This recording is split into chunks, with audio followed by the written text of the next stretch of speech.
Hello, fellow teachers and other listeners. Welcome back to our podcast, Teachers Talk. So last episode we covered parental involvement in the classroom, and this episode we're going to be talking about universal design learning goals and how to make an inclusive program for everyone in the classroom. We have a caller that has dialed in with some struggles that she's having in her classroom, so let's take a listen to her and see how we can help. Hi there.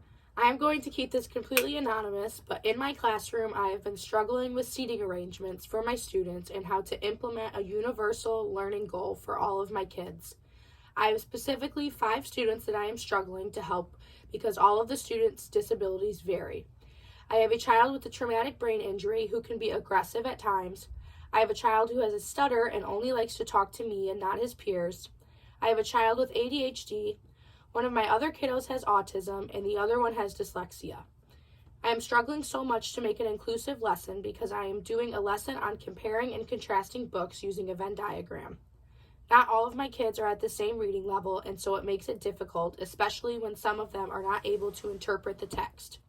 I was just wondering what maybe you guys would do in this situation to make sure that every child is included and given the opportunity to learn to their full potential. Yeah, so I just have a couple of questions. What are the expectations in your classroom, and what is the main goal of this assignment? The students will need to recognize textual patterns in picture books. They will need to read stories and take in the context of the story.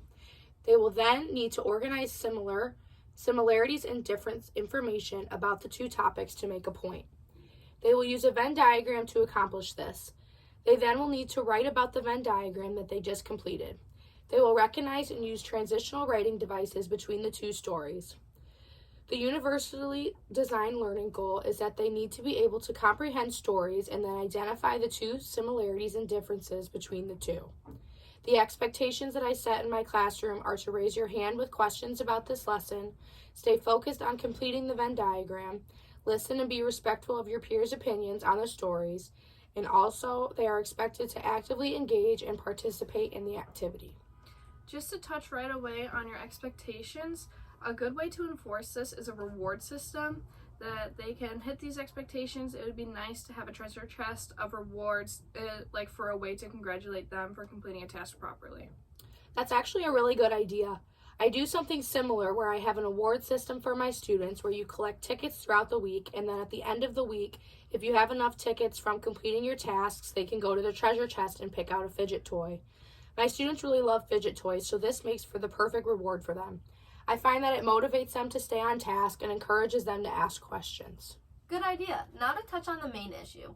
This is such a good question and definitely very important, especially for intervention specialists.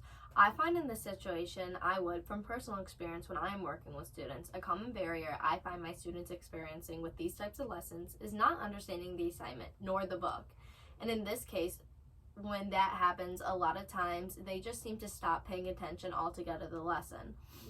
One tactic that I have learned to help combat this issue is to use the think, pair, share method. This helps with students' engagement to get them thinking about the text and the assignment.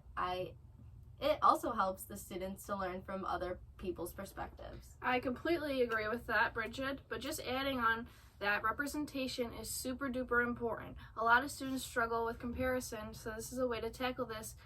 So a way to tackle this would be to offer a presentation that has bold words, simplified definitions, and highlights throughout the text. Yes, and kind of going along with that, Alice, a lot of students may also struggle with writing or reading assignments on computers or paper. So it's important to offer both online and paper copies of assignments. This will just help students who need text-to-speech while they are working on reading assignments. And it's also a great way to help include all different styles of learning, whether it be easier for them through online work or paper assignments. To touch on the seating arrangement, if I were you, I would set it up like this. I would set up the seating arrangement like this because, in my opinion, Miguel and Gail have lots of common interests, so I think they would be a good match. I also believe it is good to have Miguel in the back, so when he's having a difficult time talking to others, you can easily go over there and help in the group without distracting the other students. I think Brianne and Josh would be a good pair to be in these spots since Brianne is close to the teacher's table If she's experiencing an episode where she's being physically aggressive, you will be close and be able to step in. I believe since Josh and Brian are at the same reading level, they would be good pairs for a lot of group work. Since Caden doesn't really need much academic support, I believe that he would be good sitting with anyone. That's all we have for you. I hope you enjoyed this, and I hope it helped with your classroom.